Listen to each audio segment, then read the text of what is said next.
Thanks for joining. So the chief complaint for this patient is chest pain with shortness of breath. Okay. So as far as the HBI, it's a 50-year-old male. He's a smoker. He has about 40 pack years. Past medical history, presumably had an MI and a PCI in 2006. He was in his 30s at the time. There was no records. This was per the patient in an outside hospital. He has hyperlipidemia, venous insufficiency, also polysubstance abuse. So he presents with complaints of progressive squeezing, some mid-sternal chest pain. He said it was a 10 out of 10. He was radiating his left arm, said it was associated with some shortness of breath, diaphoresis. He said, for the 2 weeks prior, 2 to 3 weeks prior, he had sort of this intermittent chest pain, both at rest and with exertion. That did radiate to the left arm, but it sort of acutely worsened. So that's why he came to the hospital. He said it felt somewhat similar to what happened in 2006. As far as his exercise tolerance, he normally walks about 10 blocks. He doesn't have without shortness of breath. He said his walking recently in the past few days is limited to about 2 to 3 blocks because he becomes short of breath and has chest pain. He said he doesn't have any palpitations or lightheadedness. He said he was a heavy cocaine user in his 20s. He doesn't use anything recently. The only thing he mentioned he had sniffed some heroin the day prior.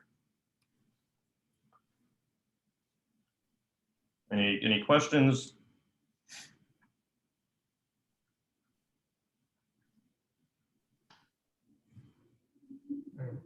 I think, yeah, we can move on to the rest of it. So past medical history, like I said, presumably had an MI and stents in his 30s. No records were available. His venous insufficiency.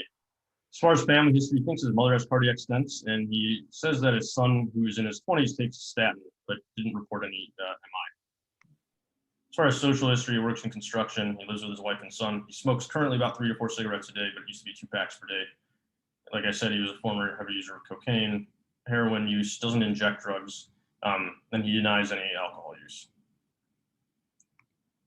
Medications, he takes atorvastatin 40 daily, aspirin 81, methadone 70. Although when I spoke with him on further questioning, he said he had been taking his son's statin, and then I called the pharmacy. He hadn't picked up any meds in several months. Denies any allergies. So in review of systems, it's pretty much what I presented in the HBI. He had some diaphoresis, some chest tightness, shortness of breath, chest pain. Other than that, there was really nothing else that he was complaining about. Any questions at this point? Okay.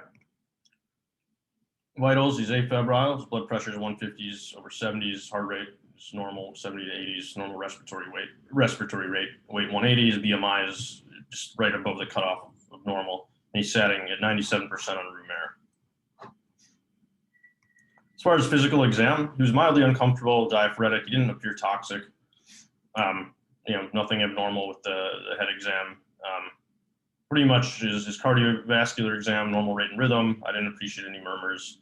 He's warm, well perfused, no JVD. The chest pain wasn't reproducible on palpation. His peripheral pulses were intact. No crackles, lungs were clear, wasn't in respiratory distress. And lower extremities were symmetric. There was no pitting edema. He was ANO ×3, not altered. Anyone want to take a stab at the summary statement? And I can go back up to here if anyone wants to give it a shot.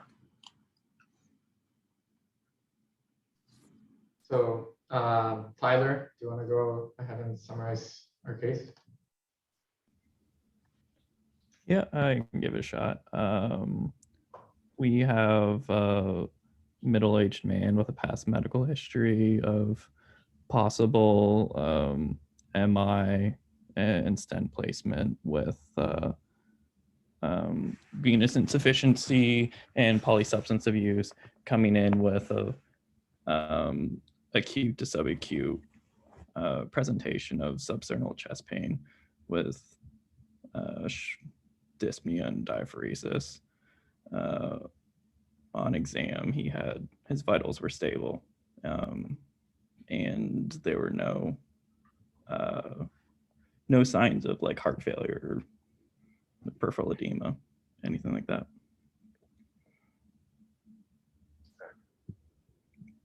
All right, so summary statement, yeah, pretty much sums it up, but he's a middle-aged male smoker, past medical history of presumable MI status post-PCI at a young age, hyperlipidemia, venous insufficiency, polysubstance abuse. He presents with 2 weeks of progressively worsening cardiac chest pain, which is most concerning for ACS. Anyone want to venture some differential diagnoses? What's most concerning, what's most likely, what's sort of in support or sort of doesn't support those diagnoses? I guess the most concerning would be ACS at this point in the setting of chest pain that radiates, patient looks uncomfortable, polysubstance use, including cocaine. So I think that would be like higher on my differential.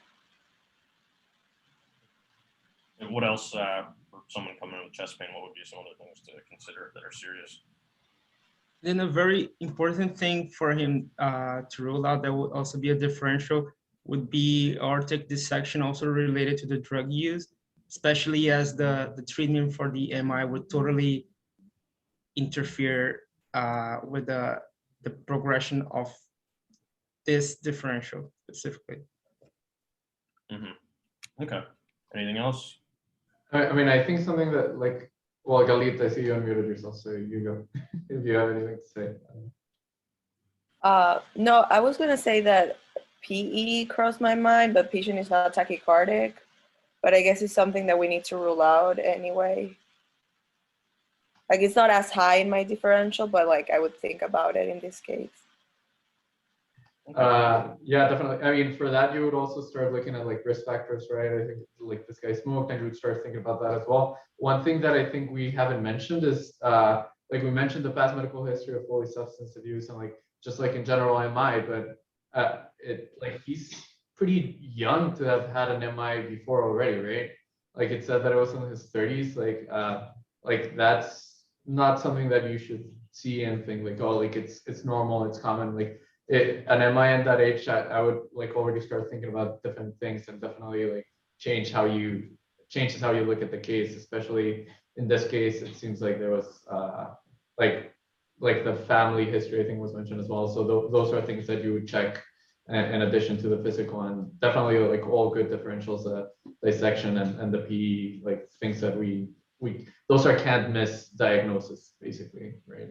When you have a patient like this, and you should always think about them at least, or keep them.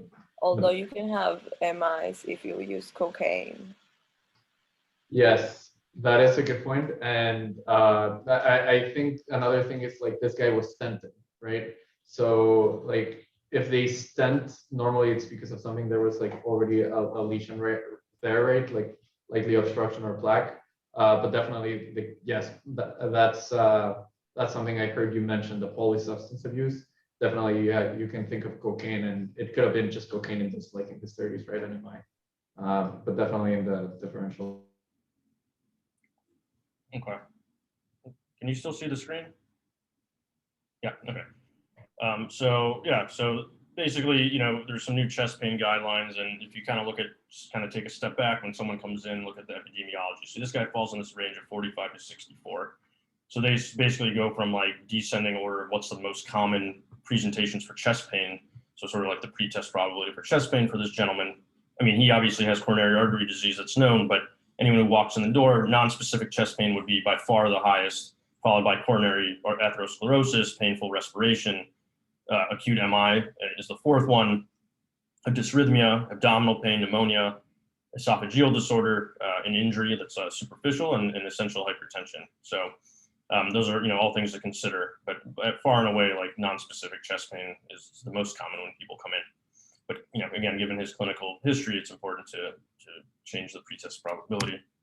So just a few things that we discussed. So as far as like what's important to sort of help tease out what's going on. So as far as ACS, you know, diaphoresis is common, tachypnea, tachycardia, hypotension, crackles, murmur. So examination may be normal also. PE, like you mentioned, you know, dyspnea, tachycardia, pleuritic chest pain, aortic dissection would be important to get some history if you suspected that for connective tissue disorders, pulse differential, you know, widened mediastinum, syncope, you know, if they had esophageal rupture, which can cause chest pain. You have some subcutaneous emphysema, emesis. So those are sort of some like the emergency ones. Obviously, like if someone has chest pain and they're having fevers, that's important to note because they may have like myocarditis or pericarditis, pneumonia. So there's sort of all these things to consider based on this guy's presentation and sort of some of the other findings. So it's important to think about cardiac chest pain. It's not, they don't really classify it as much as typical versus atypical now. So it's sort of on this continuum, like, so anywhere on the left side is really like a high pretest probability. So, and as you go further to the right where it's green, it's sort of less typical of cardiac chest pain. So it's sort of central pressure, like squeezing, a heaviness, a tightness. If it's exertional, stress related, retrosternal. So, he had some of these features that were worrisome on the red side, left sided. He didn't really describe it as much as sharp or right-sided. There wasn't any tearing, ripping, or burning. It didn't get worse when he was breathing. It wasn't positional. So it was kind of worrisome to begin with here, based on what's the high probability of ischemic chest pain. So what tests would you order and why?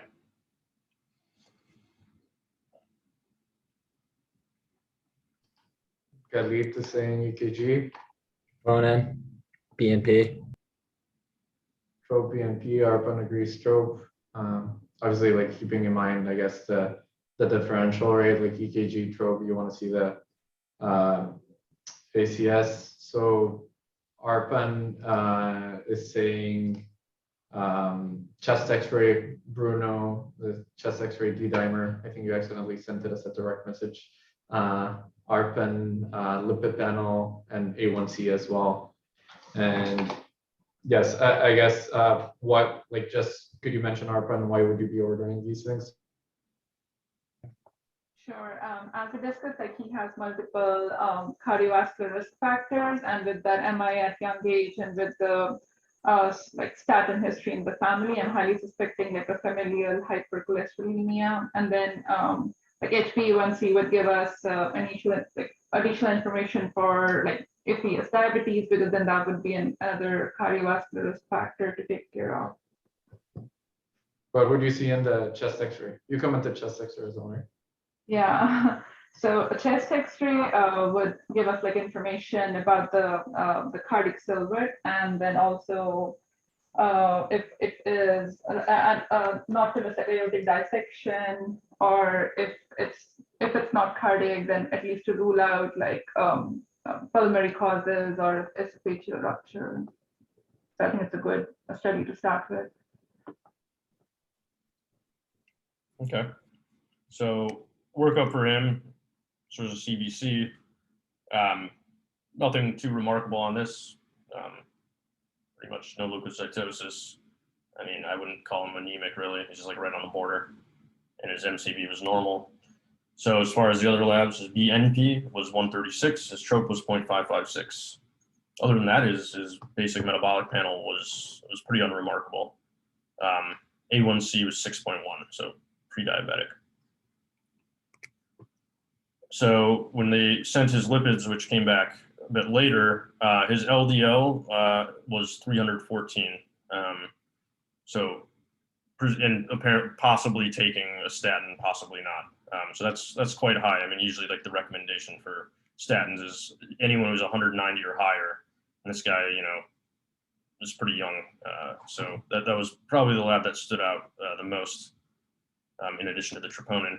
Chest X-ray was pretty unremarkable. Lungs were clear, no pleural effusion, no concern for pneumonia, no pneumothorax, no widened mediastinum. So here's an EKG. I don't know if someone just wants to, we don't have to go through it systematically, but I don't know if someone wants to just kind of say, is there something concerning, not concerning? What would you be looking for? Yeah, so we already saw the labs. We already have a patient presentation. We have an idea of what's going on. What would you be looking for here in terms of how your management might change, or the diagnosis?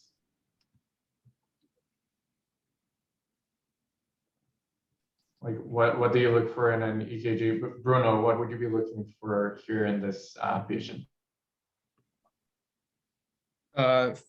there will be two-wave inversions, ST segment abnormalities. Does the patient have to have those abnormalities? No, not necessarily, but And if do you see them in this patient as well? Where would you be looking for? you mean beside those ones? Yeah, so I guess you said T-wave inversion, that's a good one. Then ST elevation. I think, yeah, normally when you have a patient with this presentation, you already have elevated trope, you have a cardiac, like an ACS like of cardiac chest pain. Then you would start looking for that, T-wave inversions, ST elevations. And in general, like if the area ends up affecting like a particular region, you can see, like for example, like the inferior leads, 2, 3 ADF, if all of them having ischemic changes, it's, a stronger argument that there's like an actually ischemic event or pathology in the heart than as opposed to if you saw them like without a specific pattern. So that's kind of how I would approach it. And then Wanjun is saying hyperacute T waves, new left bundle branch flux. Okay, there's specific criteria to look for those as well, and like pathological Q waves as well. And definitely, I mean, this guy also had like prior MI, so you could look for like old Q waves as well in like that particular region. Yeah, so anyhow, it's obviously like there's the EKG itself isn't particularly concerning, but the presentation is. So I think it's important, like, I don't know, like it's what I always kind of got, tripped up on sometimes is like figuring out like when do we take this seriously, when do we not? Because we often see people come in, it's type 2, type 1, we don't do anything. Sometimes we consult cards, sometimes we don't. So I think, the approach in general that, like, I guess when I saw this patient or whatever, now when people come in, so does this patient have a troponin? He did. So he has myocardial injury, and then is it acute or chronic? Well, so we have to think, is it acute, chronic? So let's say this is acute, and then you got to decide, is it ischemic, non-ischemic, and then type 1 versus type 2. So I think the first important thing in this guy was, does he meet the definition? So like there's like the 4th universal definition of MI, of acute MI.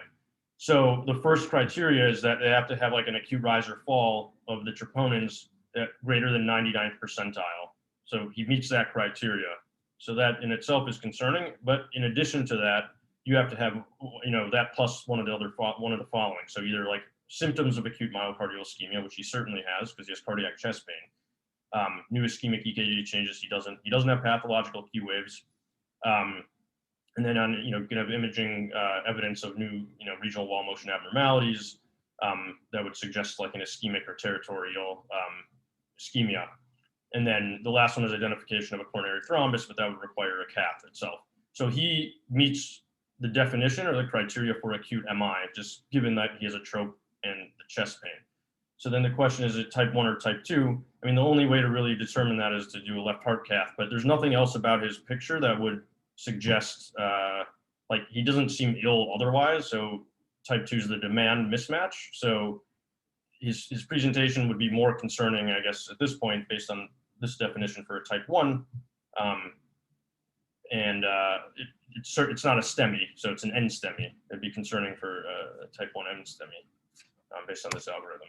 So the one thing you do, so when this guy came in, the way to risk, you have to risk stratify. So the first thing is like the history. I sort of said this was highly suspicious. So using the heart score, he got 2 points. The EKG was normal. His age, you get a point for 45 to 64. And then he gets 2 points because he has, basically he has a history of atherosclerotic disease. So he gets 2 more points for that. And his trope was above 3 times the normal limit. So this is just a risk stratify that gives him 7 points. So he has like a very high risk of a major adverse cardiovascular event. So that's the initial part of how I sort of approach this patient. And then the new guidelines, the new chest pain guidelines. So you kind of go down to this algorithm. So we got a history and physical, we did the EKG, you said, okay, well, this is possible ACS. We kind of skipped over this. That was sort of the differential, possible ACS, we got a trope. And then at this point is where we risk stratified him. And this is like the CDP is like a clinical decisions pathway. So the heart score is a CDP.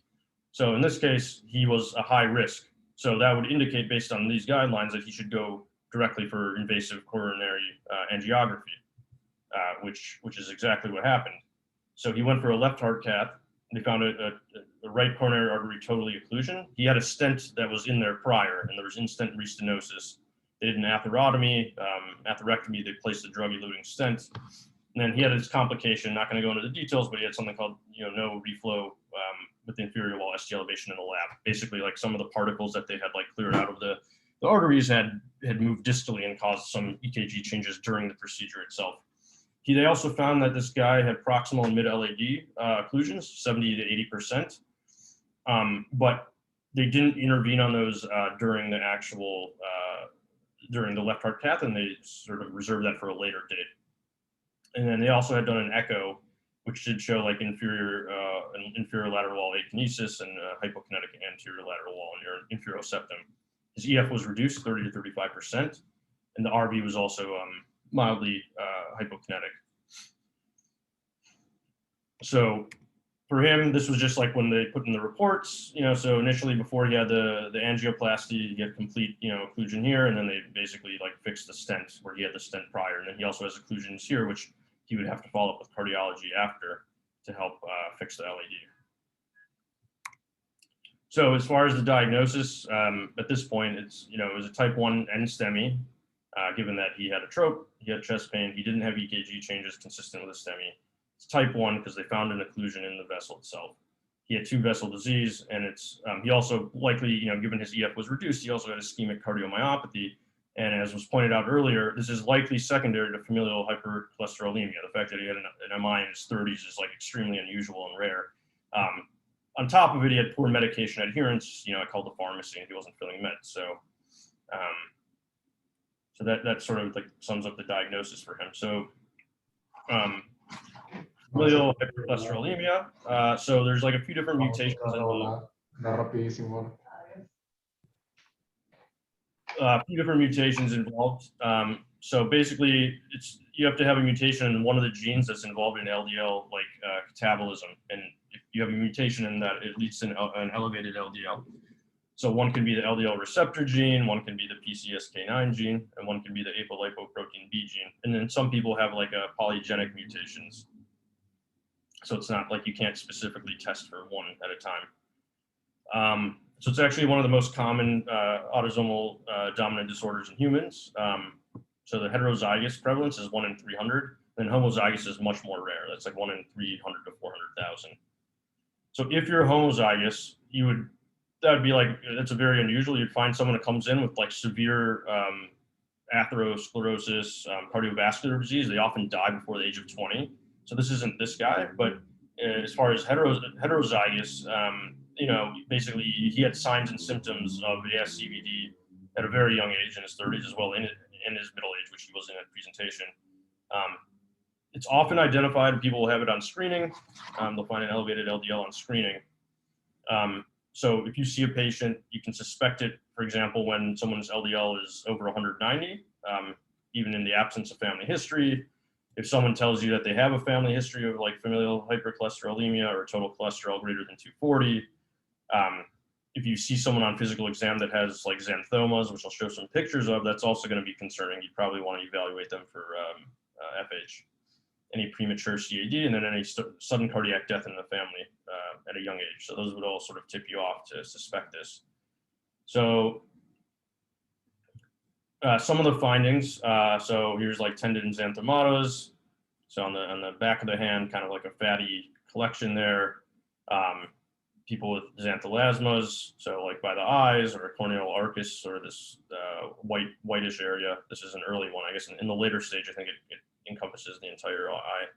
And then basically planar xanthomas. So if you see these, immediately think familial hypercholesterolemia. So when you're evaluating someone with this, you got to get a whole history. Like, do they have like chest pain, any history, not just of heart disease, but also of strokes? Do they have other risk factors, peripheral artery disease? You want to get a whole family history on them. Again, assess for those physical exam findings. You order lipids. You don't always need genetic testing, but they do recommend guidelines recommend getting a lipoprotein A in all patients with FH because it's associated with the worse outcomes. As far as like the actual formal diagnosis, so you can do genetic testing, but there's also clinical criteria, and it's going to depend on if you're heterozygous versus homozygous. So the homozygous criteria is if your LDL is untreated and it's greater than 500, or if it's greater than 300, and you have some like skin manifestations like the xanthomas. That would be criteria for homozygous. For the heterozygous, the criteria you can use without actually doing genetic testing is the Dutch Lipid Clinic Network criteria. So basically, you're going through all kind of everything we discussed. And so for this guy, his family history, his son had, it sounded like he probably had LDLs above the 95th percentile before he was 18. He was taking a statin in his early 20s. So he gets 2 points for that. His clinical history, so he had premature, CAD in his 30s. So he gets another 2 points for that. On his physical exam, he didn't have any of those, the xanthomas or any sort of lipid collections under the skin. But his LDL was right on the border between the highest level, which would give him 8 points, and 5 points. And he was maybe taking a statin at this point. So he effectively got 8 points, or he got over 8 points, which is a definite diagnosis without any genetic testing of FH. Yes, he had over 8 points. So as far as management, so given that it is a genetic disorder, like all the relatives, first degree relatives should be screened. As with anyone with like CAD, like dietary modification, activity, increased activity, weight loss are important. And then, you could start some of them on aspirin. And then basically, so if it's homozygous, which he likely is not, you'd want to target an LDL between 50 to 135. And then you, right off the bat, you'd likely start statin, Zetia, and a PCSK9 inhibitor. So in his case, for a heterozygous, what you want to do is, you have a goal, you start with a statin, you maybe start them on an aspirin, and then you'll check in 6 to 12 weeks the LDL. And you sort of go in a stepwise function, start with a statin. Are they at target? If they're at target, then that's fine. You can continue to monitor. If they're not, then you'd want to add like Zetia and then recheck the LDL. And if it continues to be uncontrolled, like you'd go to like a lipid specialist, and then they may add a PCSK9 sort of in that order if it's still uncontrolled. And then I guess if in extreme cases, they would do like apheresis, LDL apheresis on these patients. Do you know what this patient ended up getting? So we started him, I believe, on statin and Zetia. I have to look at, because we had a follow-up appointment with cardiology, obviously, after. So I have to see what else they started him on. But yeah. So just some of the key points. Like history is really important in distinguishing between cardiac and non-cardiac chest pain. So, it's not typical and atypical. It's more just like what's a higher probability based on the presentation. You got to look at risk factors, and then, family history is important, the EKG, the biomarkers, and then also oftentimes we'll get an echo of someone who has tropes, and that helps risk stratify. So, you can use the heart score. I think using the heart score is really useful, and then the chest pain guidelines is really helpful to help guide workup and management. And then always keep in mind the fourth universal definition of MI, because that leads you, to whether this is acute MI or not. It doesn't necessarily tell you type 1 versus type 2. And then if someone comes in at a young age with a premature, disease like this guy, which is unusual, MI in his 30s or LDLs over the 90th percentile / 190, then you really want to suspect FH, and then you have to treat it aggressively from that point on. And that's it. Any questions? Thank you so much. Did this patient end up getting a UTOX? I realized we didn't mention it when we were going over. Yeah, he got a UTOX, but there was no cocaine. Yeah. And could you go? Yeah. Sorry. What did you say? There was no cocaine in his urine. Could you go back to the slide where just the differentials for elevated troponin, basically? Yeah, like you already passed it. Yep. Here.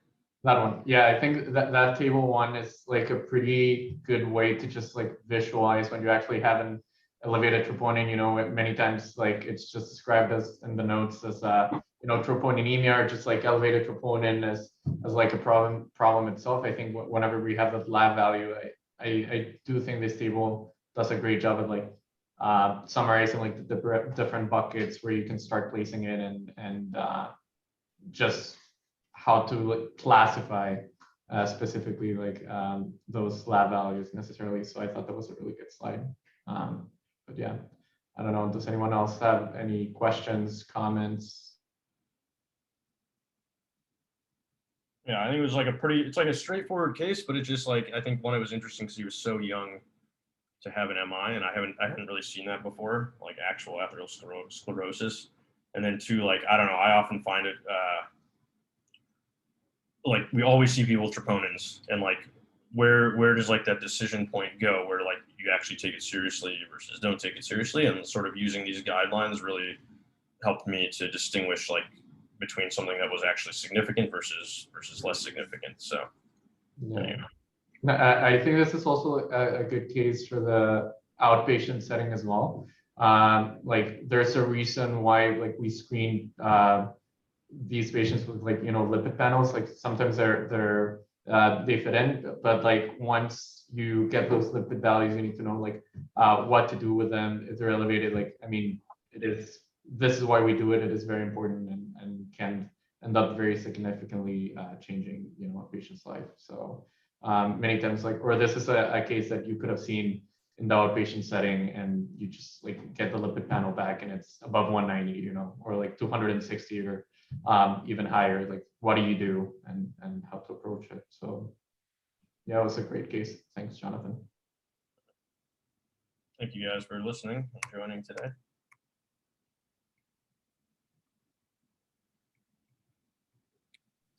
Awesome. So I think, yeah, if there's no other questions or comments, I think we'll leave it there. We're finishing a little bit early. So just get some rest and enjoy the rest of your day.